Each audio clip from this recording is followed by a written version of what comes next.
Stand by for the Brewery Underground Podcast.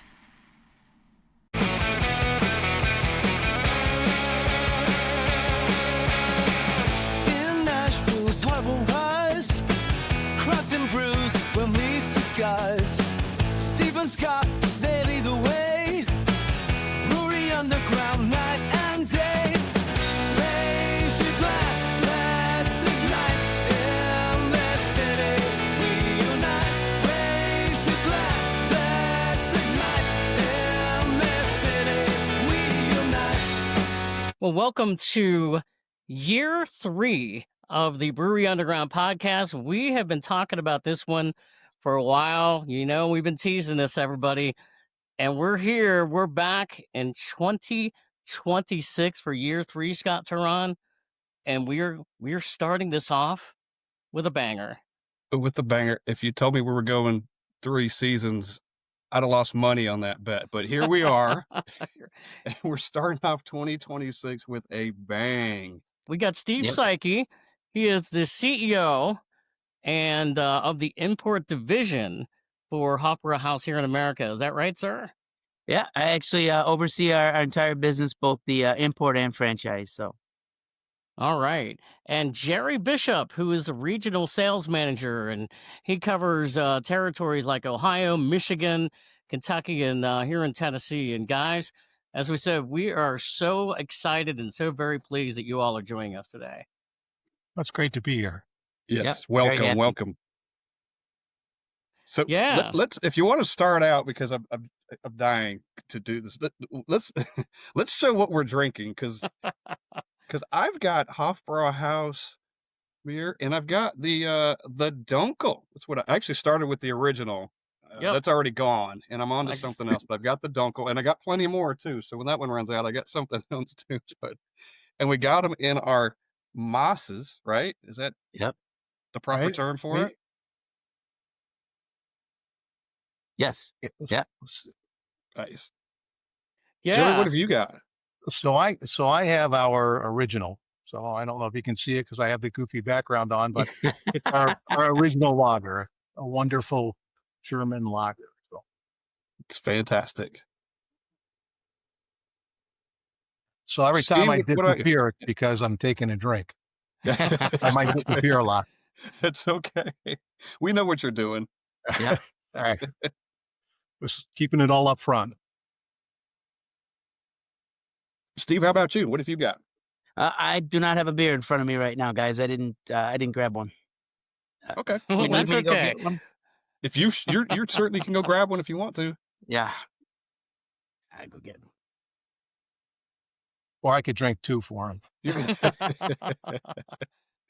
I was telling Steve, when you pour a beer into these, it just looks so tiny when you just put in one into Well, these steins. Yeah. So so up to the line is a full liter. So you're looking at more than 2 regular beers, basically. Yeah. It looks like you could just chug it when you just have one in there, because there's just so much, Well, so much room left. that's when you kind of get in trouble. Yeah. Just a little bit. I'm Oh, pouring Steve's got myself him a nice glass. Hefeweizen, so I'm Nice. pouring In the proper myself glass? one of our Hefeweizen beers. Okay. So this is our Bavarian Hefeweizen. So letting it settle up a little bit, but we'll give it a couple seconds, and I can prost with you guys. There you go. Perfect. Yeah, we're Perfect. doing it And- all and- in style. And that's Yep. the proper glassware too, right, Steve?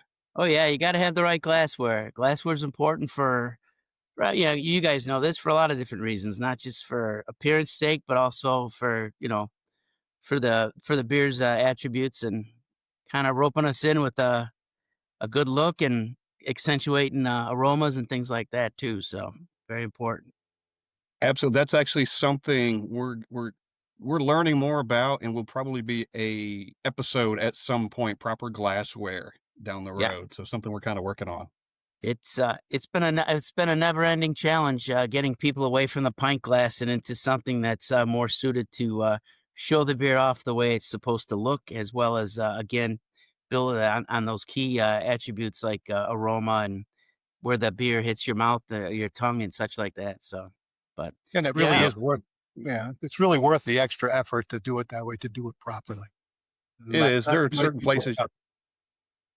If you go to certain bars and tap rooms, and like you said, everything's just in a pint glass. Everything just goes in the pint glass. Well, that's for simplicity, because they stack real easy, they clean real easy. It's just not as much effort.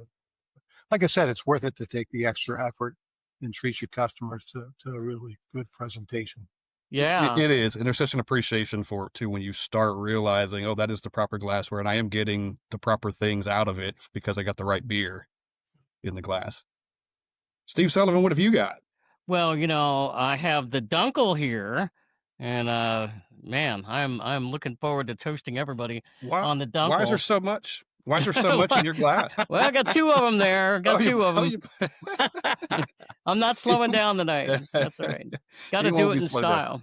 I know it. But the other thing, real quick, before we get into all the wonderful questions that we have, we also have to talk about what we're wearing tonight as well, because we have to thank Selena, who had sent us these, and we've got the shirts, we got the pins, we got the hats.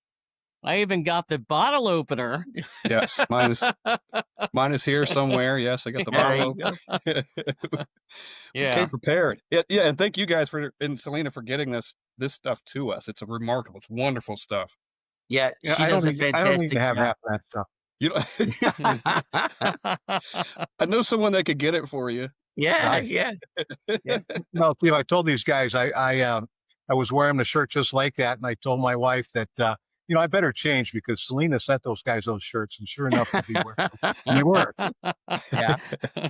Yeah. Selena does a wonderful job representing our brand with marketing and great connections like you guys, and obviously the items to promote our brand and help with brand awareness. So we're very happy and lucky to have her. So well, and she helped bring this all together, because really we've been talking about doing this for probably about a year or so and trying to coordinate everybody's schedules and things like that. And look, we knew that it may take some time to get you guys together, but what you do is very important for the Hofbrau brand. So certainly want to talk to you all about it tonight. So let's begin with you, Steve. Let's really talk about your role and what you do with the Hofbräuhaus of America. yeah, I've been with the Hofbräu side of the business here in the United States since roughly 2011. So in one way, shape, or form, originally as a working directly for Fred Schumacher, who was the original president of Hofbräuhaus of America, and then I was a brief stint as our U.S. brand manager, and then when the Hofbrau Brewery took back the brand importing rights in 2018. That's when I became more back involved with Hofbräuhaus of America, directly managing our import business. And then we've evolved a little further along, and now we also have, has always been part of the Hofbräuhaus, has been our franchises, our restaurant businesses, which you guys are familiar with. The Hofbräuhaus down there in Cincinnati. There's also actually they just had their 20th anniversary. The Hofbräuhaus in Vegas just had their 20th anniversary. And then we've also got Pittsburgh, Columbus, and Buffalo as well. So, and that's our franchise side of the business. So overall, we bring beer over from Munich, and then the restaurants here, they all with the exception of Vegas, they do have their own breweries. They brew on site under supervision from Munich. We have an international brewmaster that visits them on frequent schedules to make sure that they are maintaining the qualities that the brewery requires of them, as well as they frequently send samples back over to Munich for testing to make sure again that the beer meets the requirements of the Hofbrau Brewery. And Steve, you are in Las Vegas, is that right? Actually, we are a nationwide company, so we're sprinkled all over the place. Yep. Our headquarters, our office, I guess you would say, is in Vegas, because that's where our accounting and logistics person is. So, she's in Vegas, and Jerry and myself, we're out in our own markets. I actually am in Wisconsin, right over the border, gotcha. From Illinois, and Jerry's out in Ohio. We have 11 different people on our sales team around the country, each based in different markets. And then our president of franchise, he's actually based out in Pittsburgh. But again, we're a national company, so everybody's usually on a plane or in a car dealing with the other places. So setting our roots in one place Awesome. is a bit of a challenge. Awesome. Yeah, absolutely. Got to cover a And lot of ground. Yeah. yeah. And Jerry, tell us what you do for the company. So I'm an area manager, so I work with our distributors basically. So anything that you consume outside of the Hofbräuhauses comes from Munich, and I work with making sure that the wholesalers get the product from Munich. So I cover Michigan, Ohio, Kentucky, Tennessee, and Indiana. So I have a bunch of really good wholesalers that work with us and do well. Also work well with the Hofbräuhauses in Cleveland and Columbus and Newport, just making sure we have a nice open line of communication there, and we're all kind of rowing the boat in the same direction.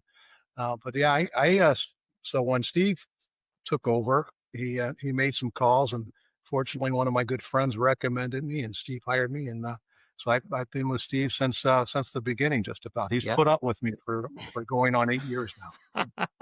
Mutual tolerance. Maybe that goes back to that not everybody being in one spot at the same time. Mhm. We understand and appreciate each other's weaknesses. There you go. There you go. That's fair. Well, cheers and pros to you Yeah, guys. pros, You know, yep. Roast. absolutely. Yeah. Pros to you guys, definitely. Can't see mine, but it's there. It's there's guys, there's a new beer that's come to the States, and it's the Helles, right? The Hofbräuhaus Helles Lager. Yes. It's just kind of now hitting the States, and Jerry, I don't believe it's hit Tennessee yet. You could probably talk to that a little more. I think the distributors in town or in Tennessee haven't got it yet, but can you kind of talk about that? Has that beer been around in Germany for a while, and it's just kind of getting to the States? Yeah, so the beer's been in Germany for a while. Actually, the style was developed or invented in the 19th century, and the Helles style, it's my understanding, was developed to compete with Pilsners, or to be sort of like Pilsners. But it has a little bit more body. It's a little more malt forward, but it's a very crisp and clean beer. So we've had it in Germany. I don't know how, Steve, when did they start producing it? They've had it. Actually, it's been in Germany for quite a while. I shouldn't say Germany. It's been strictly Bavarian for quite some time. The brewery kept it mainly for the Bavarian market, exclusive it to the Hofbräuhaus, as well as some of their key on-premise outlets. And that was just it. It was very restricted. And I honestly cannot give you the full length of its availability. But again, as Jerry mentioned, it's a little lighter, 4.9 alcohol as well, so a little easier to drink. I guess that's as close to a German light beer as you're going to get, as a Helles and a 4.9% alcohol. So, but it wasn't until recently, with a lot of the changes we're seeing here in the market, with people paying more attention to alcohol content and along those lines, and non-alcoholic beers. It's also taking that kind of trajectory over there in Bavaria as well, and that brand and that style gained a lot of momentum. And it wasn't until they started getting calls from elsewhere outside of Bavaria that the brewery finally conceded to our complaints and opened it up to export. So we're very happy to have that. So. Yeah, the other thing, we only bring it in cans, so it's only available in a 16.9 ounce can, which kind of offers a little more opportunity in different accounts to have it. As far as Tennessee, we'll work on that. It's I think they were kind of playing a little wait and see how it's doing everywhere else before we bring it in, but it's doing very well. So hopefully we'll have it in Nashville and the rest of Tennessee sometime in the spring. That's my goal. We'll be looking for it. Be on the lookout. Yeah. Do you think the popularity, and you guys play in this field every day with the style of beers that Hofbräu makes, but do you think the popularity of lagers in the past several years maybe added to that beer coming over here, or the popularity of that style?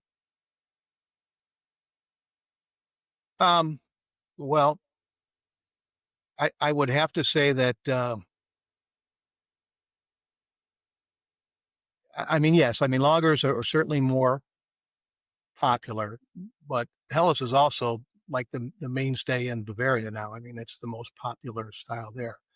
So it only makes sense, if we're being authentic and we're being true to what we do, it only makes sense to bring it to America as well.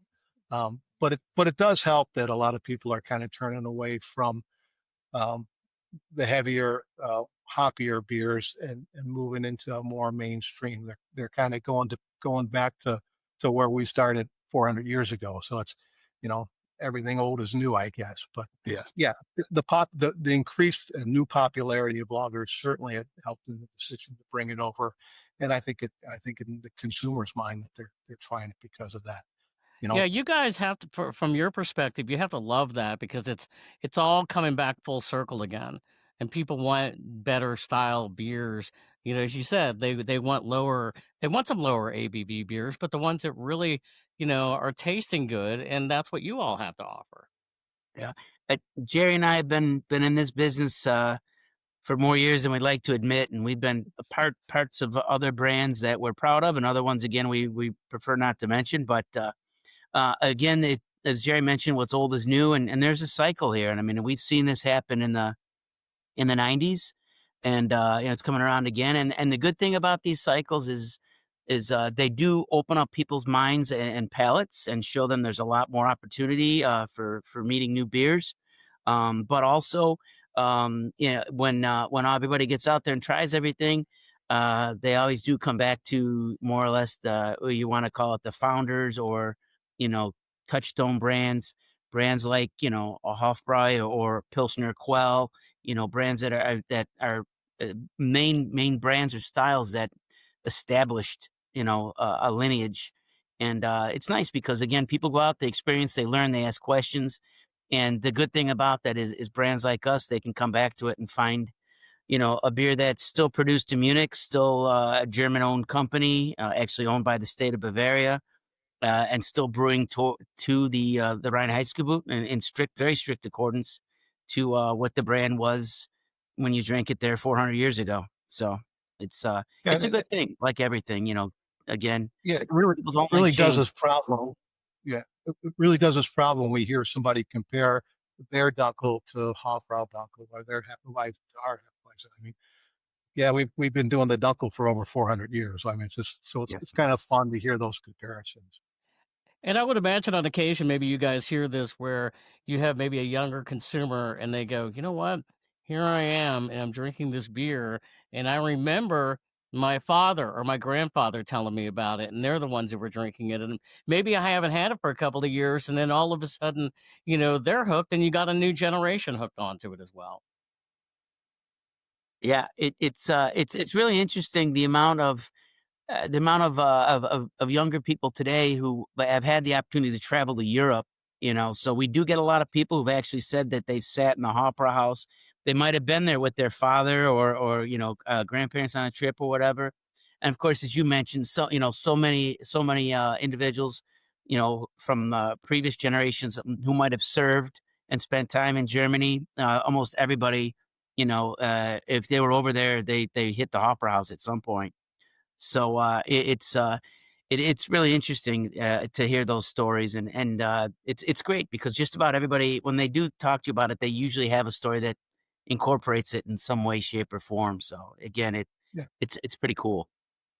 yeah, absolutely. If we're doing a tasting or something like that, people love our beer. That goes without saying. But it's always interesting to hear the stories that come back. Yeah, my father did a tour or served in Germany, and he brought back this really neat Stein from Hofbräuhaus, and Yeah. or we went to Oktoberfest down the street and they were serving.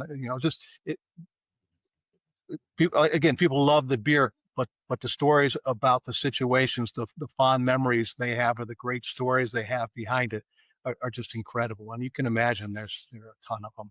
The people that have gone on class trips, as Steve said, the military, family reunions, whatever. They're people love it, I think, because of the fondness they have for an occasion that they were part of, or someone in their family was part of. Creating memories. Yeah. I think that's something that beer is very good at. It brings people together and for purposes and and as well as enjoyment, but also more so than other products. I think beer has an emotional tie to it. Again, people remember having their beer at the Hofbräuhaus, or maybe being, at a particular, other country. Maybe they were in Belgium drinking, in Brussels, having a fantastic, Belgian ale or whatever. But the nice thing about beer is people tend to make those emotional connections with it, and with the particular brand as well, which gives us, I think, a total differentiating point from things like liquor and wine, because there's how many Euro lagers out there, but there's one Hofbrau original. So, a lot of ingredients and processes are all very similar, but there's little differences. But the biggest difference is when and where that person chose to remember and enjoy that beer their first time. I Yeah. love that it's almost like the prodigal son returns. You send them out, hey, go drink all this other stuff, right? Go drink it. We'll be here when you get back, and go try Yep. it and come back, and we'll be right here when you come back. Yep. Yeah, it's kind of fun because a lot of people don't remember the beer because 5 years ago they really appreciated the Centennial hops that was in it, but they always remember where they had a Hofbrau. They always remember the circumstance, around it, and it's always very favorable. And again, it's fond memories that they associate it with. When I was in Munich in June, and a group of us went, and we went to the Munich Hofbräuhaus, and unbeknownst to me, there are other places over there called Hofbräuhaus, but they're not the same. And I kind of learned that while I was over, not the hard way, but I just learned it while I was there. They're not all the same. Munich obviously is the historic one and the main one, but the only way you could tell, or that I learned, was the logos are different, right? The name's kind of the same, but the logos are different in all these different places. So it's kind of something to pay attention to. And can you talk about that a little bit? Like, do you guys get confused, or they get confused with you guys? Yeah, it's the word itself, Hofbrau, is quartz brew. So and that was reserved for breweries that brewed for royal houses in Bavaria. So Würzburg, for instance, has one. Freising. Anybody who had a royal house in it and a brewery, Hofbrau that brewery was the of quartz brew of that city or particular region or town. So again, it's kind of like over here we'd say the official beer of. But Hofbrau Munich superseded all, because Munich was the capital of Bavaria, is the capital of Bavaria. So that was the Hofbrau of all Hofbraus. So we get people get confused because so many people over here just call it Hofbrau.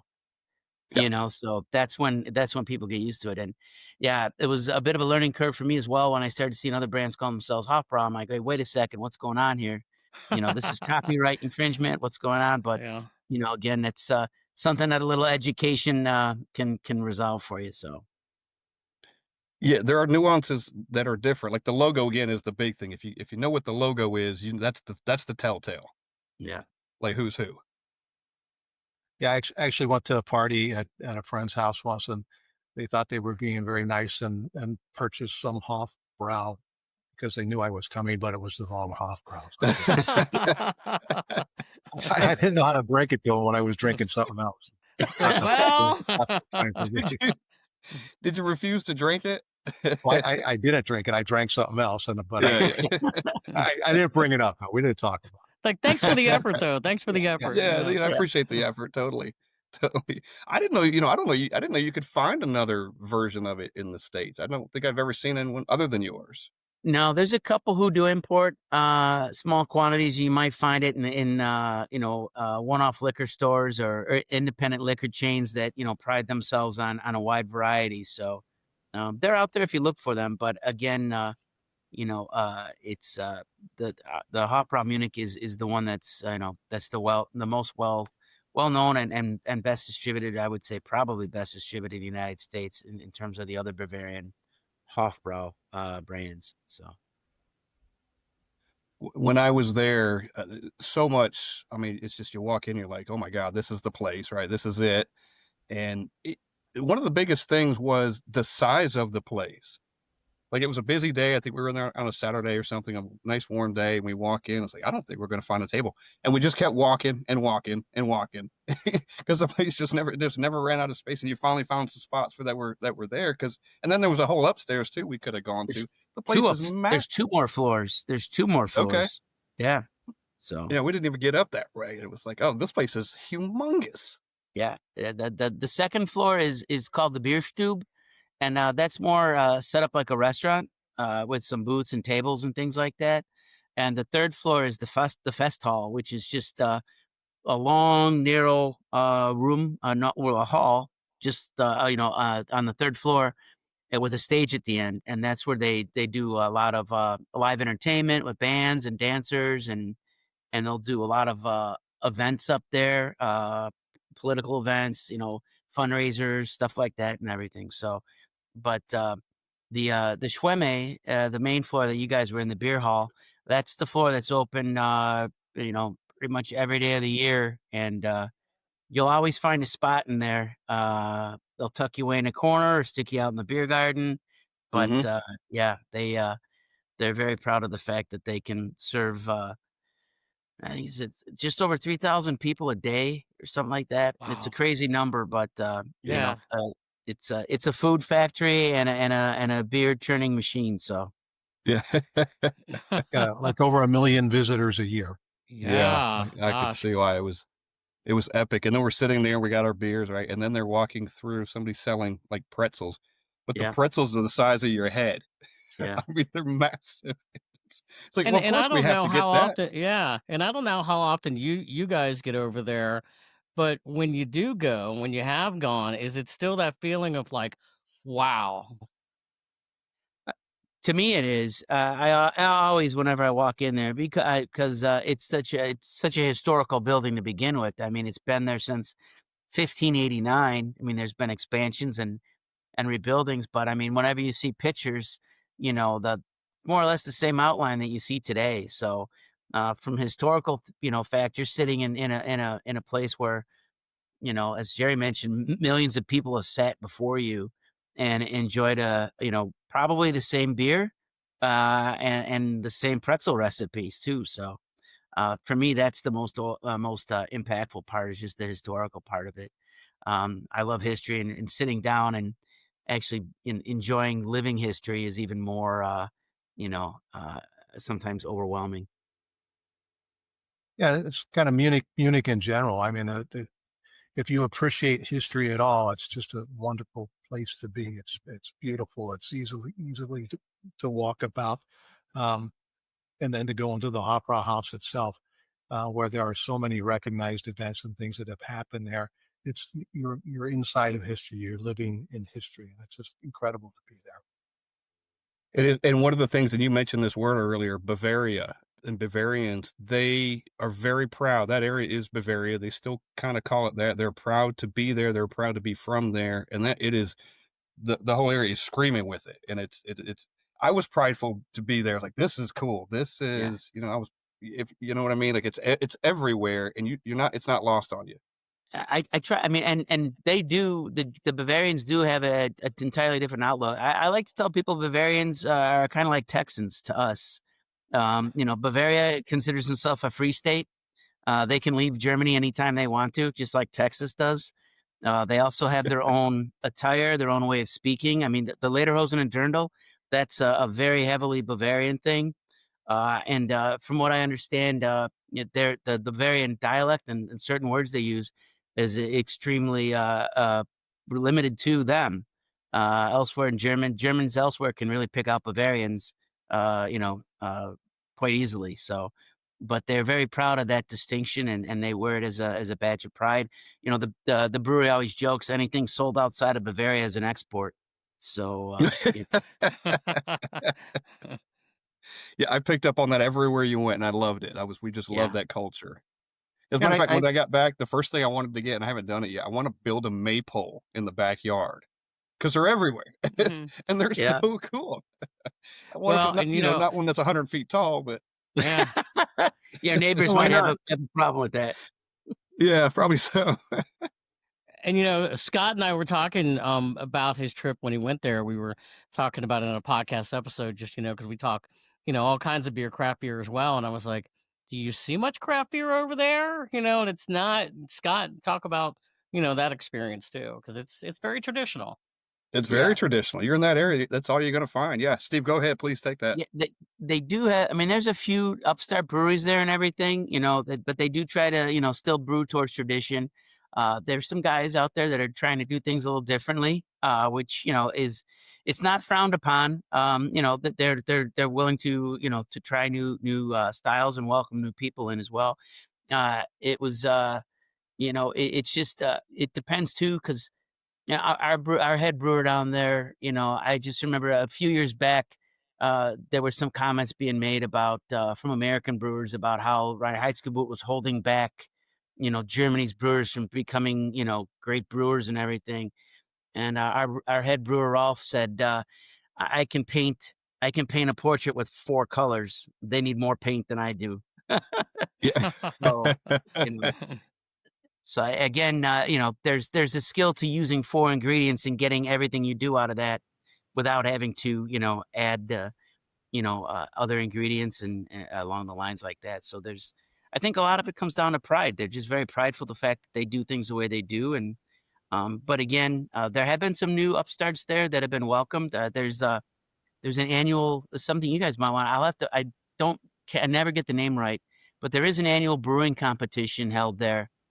It's like Blanc Fest or something like that, where all different beers from all over Germany compete, more or less could be kind of like our Great American Beer Festival.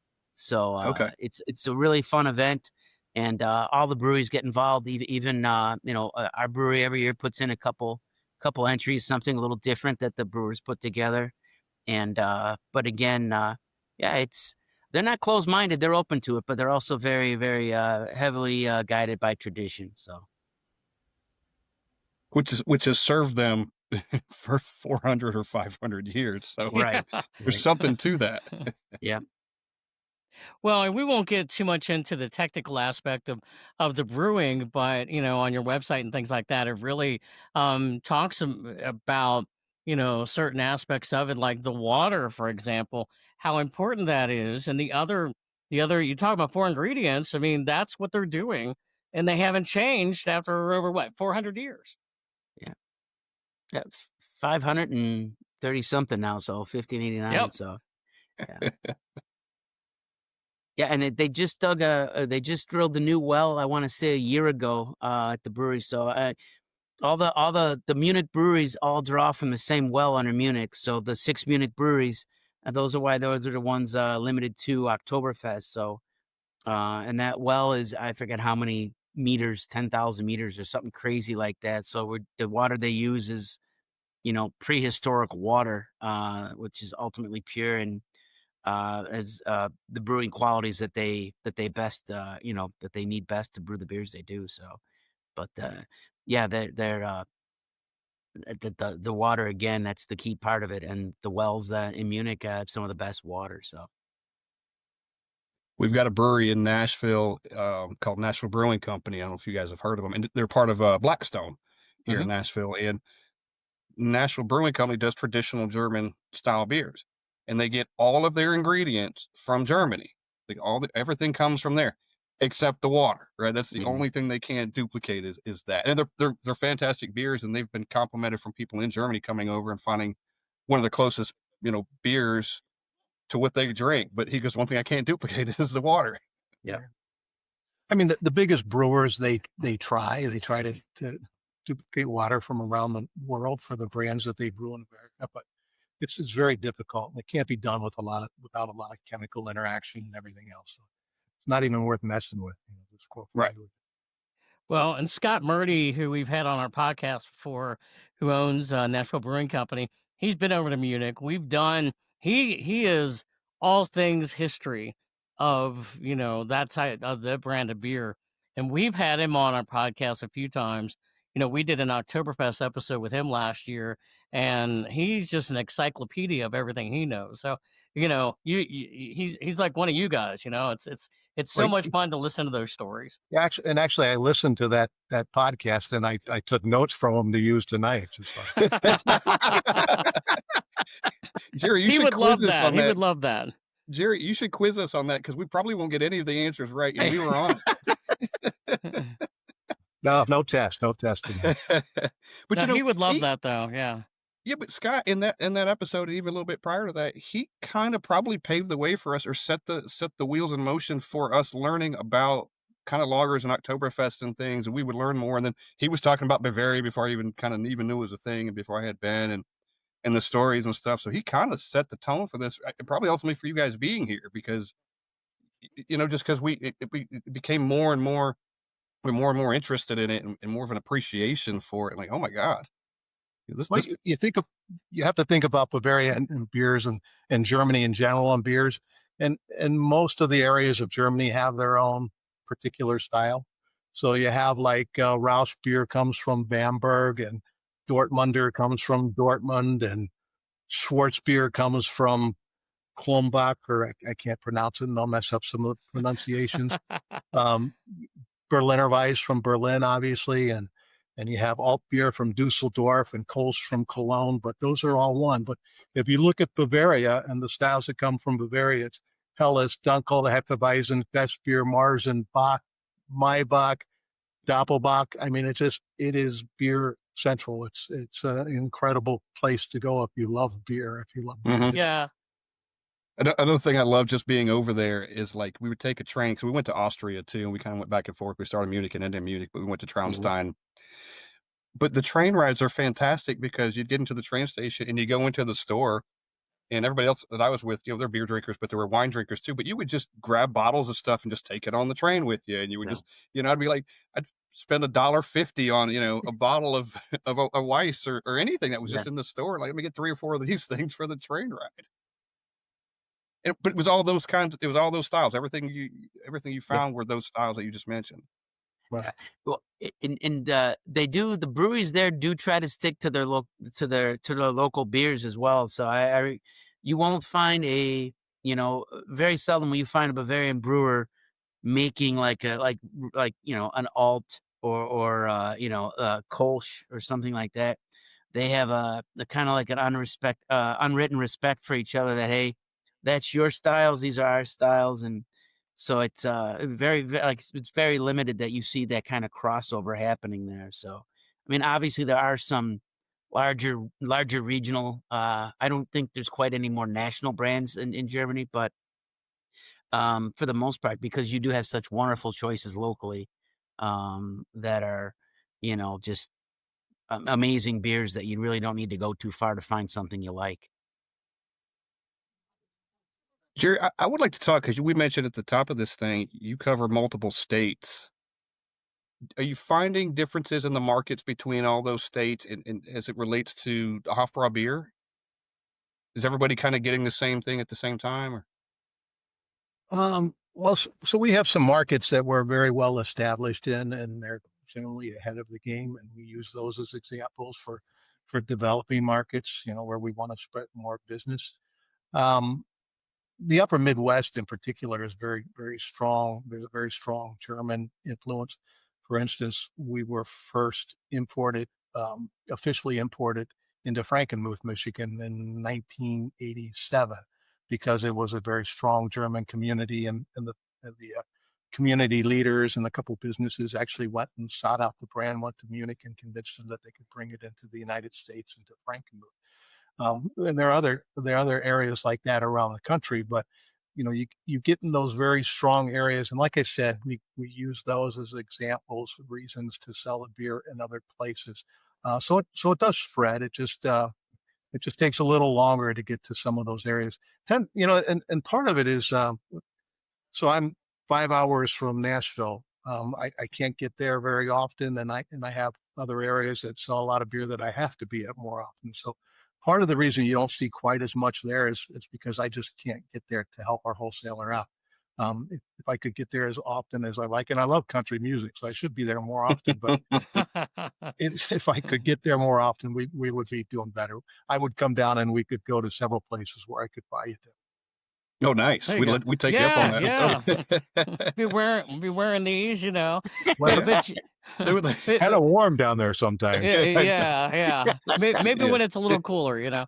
But Jerry, you know, being that you're up in Cincinnati area, you know, where I'm from, and Scott's been there with me, but I probably have been to Hofbräuhaus over there in Newport, Kentucky, across the river from Cincinnati. You know, it opened over 20 years ago. Right. I probably have been there about 10 times.